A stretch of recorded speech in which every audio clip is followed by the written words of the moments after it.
हे देवतारा दिलमा वात्सल्यना झरणा भर्या। हे नाथ तारा नयनमा करुणा तणा अमृत भर्या। वीतराग तारी मीठी मीठी वाणी मा जादू भर्या। तेथी ज तारा चरण मा बालक बनी आवी चढ़्या। जेना गुणो ना सिंधु ना बे बिंदु पण जाणो नहीं। पण एक श्रद्धा दिल मही के नाथ सम कोई छे नहीं। जेना सहारे क्रोड़ो तरिया मुक्ति मुझ निश्चय सही। एवा प्रभु अरिहंत ने पंचांग भावे हूँ नमो। एवा प्रभु भगवंत ने पंचांग भावे हूँ नमो।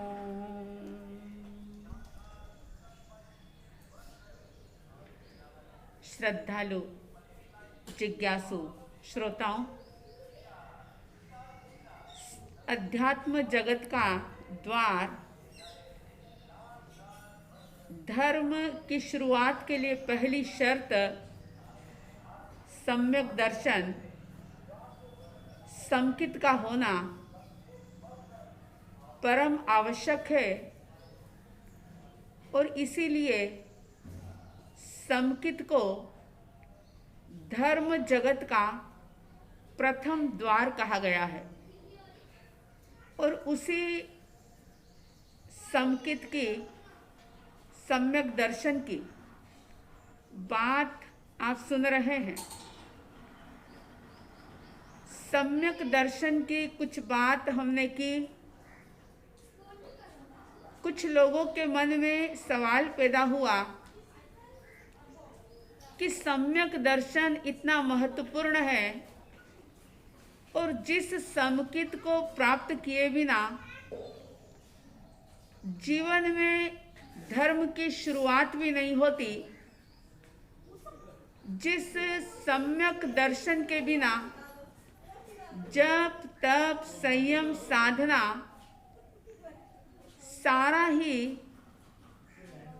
शून्य की तरह होता है, अगर सम्यक दर्शन का अंक उसके आगे लग जाए तो वह जप तप साधना श्रावकपना या संयम अणुव्रत या महाव्रत सारे ही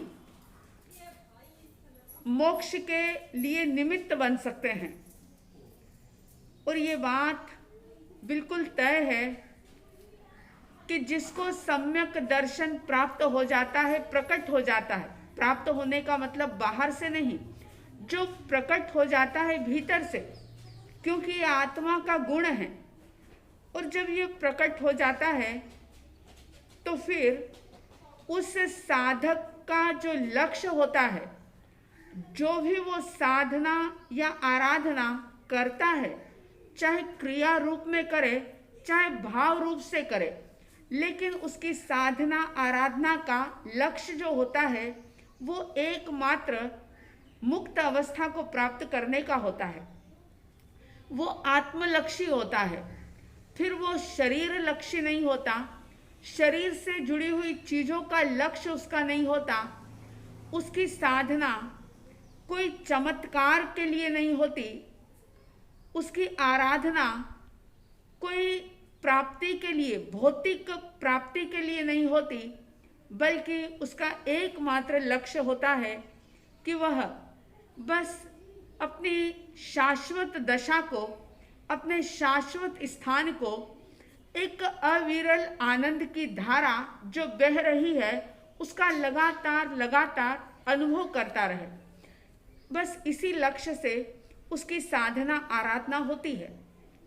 तो कई लोगों के मन में सवाल पैदा हुआ कि जब सम्यक दर्शन इतना महत्वपूर्ण है कि जिसके बिना सारा कुछ अधूरा है और जन्मों जन्म बीत गए, इसकी प्राप्ति के बिना धर्म साधना करते हुए कई बार श्रावक व्रत धारण कर लिए, कई बार महाव्रत भी धारण कर लिए, बड़े बड़े तप की आराधना कर ली, लेकिन वो सारी समकित के बिना हुई। इसलिए परिभ्रमण जो है 84 लाख योनि का वो चल रहा है, लगातार चल रहा है, मृत्यु पर विजय प्राप्त नहीं कर पाए क्योंकि जन्म होता ही चला गया। कभी देवगति को पाने के लिए साधना की, तो कभी उच्च श्रेष्ठ कुल को पाने के लिए साधना की, कभी कोई भौतिक वस्तु को प्राप्त करने के लिए साधना की। बहुत सारे दूसरे लक्ष्य से इस जीवात्मा ने साधना आराधना की, लेकिन मोक्ष का लक्ष्य इसका बना नहीं। क्यों नहीं बना? क्योंकि ये जीव समकित नहीं हुआ, इसने सम्यक दर्शन को प्राप्त नहीं किया, समकित की प्राप्ति नहीं की। तो सवाल पैदा हुआ कि इतने महत्वपूर्ण सम्यक दर्शन को कैसे प्राप्त किया जा सकता है, क्या किया जाए इसके लिए कि जिससे हमारा समकित प्रकट हो जाए, जो आत्मा का एक गुण है, विशेष गुण है, वो प्रकट हो जाए। उसके लिए क्या करना चाहिए? आचार्य उमा स्वाति जी ने तत्वार्थ सूत्र में 2 प्रकार बताए हैं इसके, कि कुछ जीवात्माएं ऐसी होती है जिनको निसर्गज सम्यक दर्शन प्राप्त होता है। निसर्गज का मतलब होता है स्वाभाविक, बिल्कुल बिना किसी बाहर के निमित्त के, अपने आप ही, अपने ही आत्म भावों के कारण से, अपने ही शुद्ध अध्यवसाय के कारण से, अपने ही आत्मा के परिणामों के कारण से ये कषाय जो हैं, जो हमारे अनंत का अनुबंध कराने वाले हैं, क्रोध, मान, माया और लोभ, ये 4 और मोहनीय कर्म की 3 प्रकृति, इनका क्षयक्षम होता है और निसर्ग रूप से यानी कि स्वाभाविक रूप से अपने आप ही सम्यक दर्शन प्रकट हो जाता है। उसमें किसी बाहर के निमित्त की आवश्यकता नहीं होती।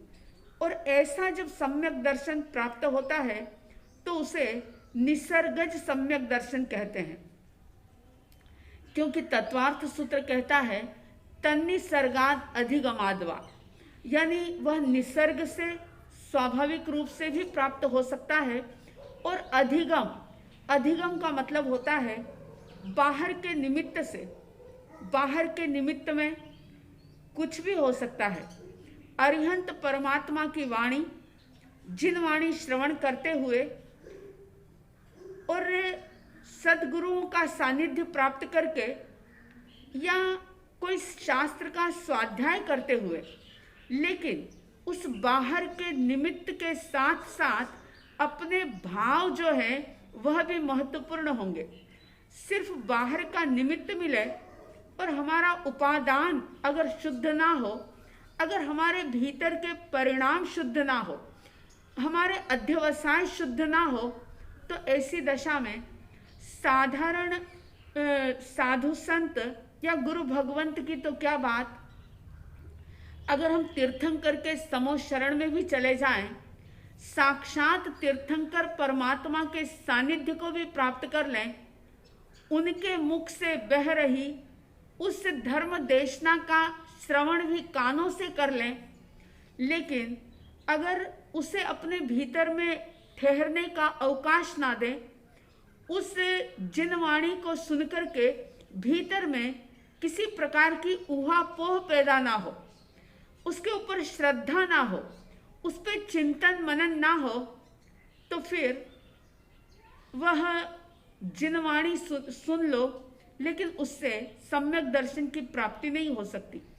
क्योंकि बाहर के निमित्त के साथ साथ हमारे भावों की शुद्धता, हमारे अपने भावों की निर्मलता, हमारे उपादान की शुद्धि जो है वो परम आवश्यक है। अगर वो नहीं है तो फिर चाहे कितने भी अच्छे निमित्त मिल जाए, लेकिन सम्यक दर्शन की प्राप्ति नहीं हो सकती। निसर्गज सम्यक दर्शन के लिए ग्रंथों में उदाहरण आता है, आपने भी कई बार सुना होगा, पढ़ा होगा कि ऋषभदेव भगवान प्रथम तीर्थंकर, जिनकी माता, जिनकी जननी मरुदेवी माता, जिनको हाथी के होदे पर बैठे बैठे ही केवल ज्ञान और केवल दर्शन की प्राप्ति हो गई थी। और केवल ज्ञान तब ही प्राप्त हुआ जिससे पूर्व उनको सम्यक दर्शन की प्राप्ति हुई थी। अब हाथी के होदे पर बैठे हुए हैं और पिछले कई जन्मों में अनादि काल तक वे निगोद अवस्था के अंदर रहे। बहुत ज़्यादा कोई ऐसा योग उनके जीवन में नहीं आया था कि उन्होंने धर्म की साधना की हो, कोई शास्त्र का स्वाध्याय किया हो, कोई अरिहंत परमात्मा की वाणी सुनी हो, कोई सतगुरु का सानिध्य उनको प्राप्त हुआ हो, ऐसा उनके पिछले जन्मों में नहीं हुआ था। और परमात्मा ऋषभदेव को जब केवल ज्ञान की प्राप्ति हुई और केवल ज्ञान प्राप्त होने के बाद जब उनका पहला समोशरण लगा, तो माँ मरुदेवी, जैसा कि आप सभी जानते हैं इस प्रसंग को, कि ऋषभदेव परमात्मा के दीक्षा लेने के बाद से ही वह मोह कर्म के कारण से इतनी ज़्यादा ऋषभदेव को लेकर के इतना उनको याद करती थी, इतना ज़्यादा मोह था ऋषभदेव परमात्मा के प्रति, क्योंकि लोगों के लिए वो भगवान थे, वो साधु थे, वो सन्यासी थे, वो तीर्थंकर थे, लेकिन माता मरुदेवी के लिए वो उनका बेटा ही था। और बार बार भरत चक्रवर्ती से मरुदेवी माता पूछती थी कि तुम तो अपने राजकाज में व्यस्त हो, पता तो लगाओ कि मेरा ऋषभ कहाँ होगा, किस हाल में होगा, उसने भोजन किया है या नहीं किया, उसको भोजन मिला या नहीं मिला, तुम तो यहाँ राज्य सुखों को भोग रहे हो, मेरे ऋषभ की क्या स्थिति होगी। और जब पता लगा कि ऋषभदेव भगवान केवल ज्ञान को प्राप्त कर चुके हैं और समोशरण लग रहा है, तो माता मरुदेवी बड़ी प्रसन्नता के साथ उसी मोह कर्म के आवरण से आवृत होकर के बड़े ठाट बाट के साथ हाथी पर बैठ करके ऋषभदेव परमात्मा के दर्शन करने के लिए आती है। अभी समोशरण के अंदर नहीं गई, लेकिन दूर से ही समोशरण को देखा। उनके मन में बहुत ऊहापोह चल रहा था, क्योंकि सैकड़ों हजारों देवी देवता ऋषभदेव परमात्मा की सेवा में हाजिर थे। 12 प्रकार की परिषदा, सभी प्रकार के लोग और सब कुछ, यानी कि एक अलौकिक जब स्थिति मरुदेवी माता ने देखी, तो उनके मन में बहुत सपने संजोए हुए थे कि मैं जिस प्रकार से मेरे बेटे को याद कर रही हूँ, शायद बेटा भी माँ को याद कर रहा होगा। और अनेक प्रकार की कल्पनाएं माता ने अपने मन में संजोई हुई थी कि मैं जाऊंगी, बेटा मुझे देखेगा, इस प्रकार से माँ बेटे का मिलन होगा। अनेक प्रकार के सांसारिक सपने सजा करके माता मरुदेवी अपने राजमहल से निकली थी। पूरे रास्ते उनके भीतर में मोह कर्म जो था वो उनको आंदोलित करता रहा और ये सोचती रही कि सबसे पहले ऋषभ मुझे देखेगा, मुझसे मिलेगा। लेकिन जब उन्होंने देखा कि समोष शरण के नजदीक पहुंचने के बावजूद भी ऋषभ देव परमात्मा ने मरुदेवी माता की तरफ नहीं देखा, वे अपने ही अलौकिक आनंद में मस्त थे। जब माता मरुदेवी इस सारे दृश्य को देखती है तो दूसरा चिंतन शुरू हो गया। विचार करती है कि अरे मैं कैसी पागल हूँ, मैं इतनी मोह कर्म के अंदर इतनी ज़्यादा रच पच गई हूँ और बेटे को तो मेरी परवाह ही नहीं है। और बस ऐसे सोचते हुए जितना वो तेजी से मोह कर्म में आगे बढ़ रही थी, गाड़ी रिवर्स आ गई, ऊहापोह पैदा हो गया भीतर में, अध्यवसाय शुभ होने लगे और निसर्गज यानी कि अध्यवसाय की खुद की आत्मिक शुद्धता के कारण से अनंतानुबंधी कषाय और मिथ्यात्व की तीन त्रिक जो है संकित मोहनीय, मिथ्यात्व मोहनीय और मिश्र मोहनीय, इन 7 कर्म की प्रकृति जो थी वो क्षय होती है और केवल ज्ञान से पूर्व मरुदेवी माता को निसर्ग रूप से सम्यक दर्शन की प्राप्ति होती है और भावों की धारा इतनी ज्यादा विशुद्ध विशुद्ध विशुद्ध होती गई कि थोड़ी ही देर में देखते देखते, अभी तो कोई उपदेश नहीं सुना, कोई जिनवाणी नहीं सुनी, धर्म का बोध नहीं समझा और अपने ही शुभ शुद्ध अध्यवसाय के कारण से मरुदेवी माता को हाथी के होदे पर बैठे बैठे ही केवल ज्ञान और केवल दर्शन की प्राप्ति हो गई। विचार करें कि जो अनादि काल का मिथ्यात्व था वह क्षण भर के अंदर नष्ट हो गया। ये कभी मत सोचना कि हम तो बहुत पाप करने वाले लोग हैं, क्या करें, हमसे तो पाप छूटते नहीं है।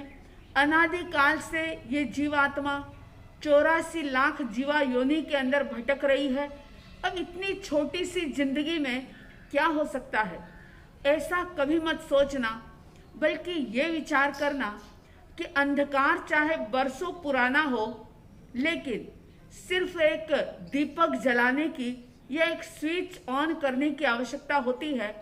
बरसों पुराना अंधकार दूर करने के लिए बरसों की आवश्यकता नहीं होती, बस एक दीपक जलाया या एक स्विच ऑन किया, जैसे ही प्रकाश हुआ कि अंधकार समाप्त हो जाता है।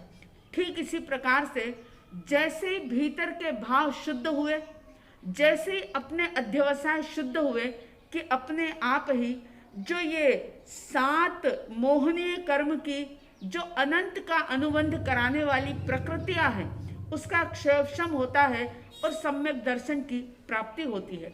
और अगर ऐसा नहीं होता तो कई जीवात्मा को अधिगम से सम्यक दर्शन की प्राप्ति होती है। अधिगम का मतलब है जिन वाणी का श्रवण करने से, गुरुओं के उपदेश को सुनने से, शास्त्र का स्वाध्याय करने से, कोई अच्छे ग्रंथ को पढ़ने से या कोई एक भी पद, चाहे वो नवकार मंत्र का ही एक पद हो, उसका जाप करने से, और जाप के साथ साथ जब हमारे भीतर का भाव विशुद्ध होता है, नमो अरिहंताणम बोलते हुए जब हम अरिहंत परमात्मा के स्वरूप में डूबते हैं और ये सोचते हैं कि जैसा उनका स्वरूप है मेरा भी वैसा ही स्वरूप है, जैसी शक्तियां सिद्ध परमात्मा की है वैसी ही शक्तियां मुझ में भी है, बस अंतर यह है कि उन्होंने पुरुषार्थ किया, उन्होंने सम्यक पुरुषार्थ करके उन शक्तियों को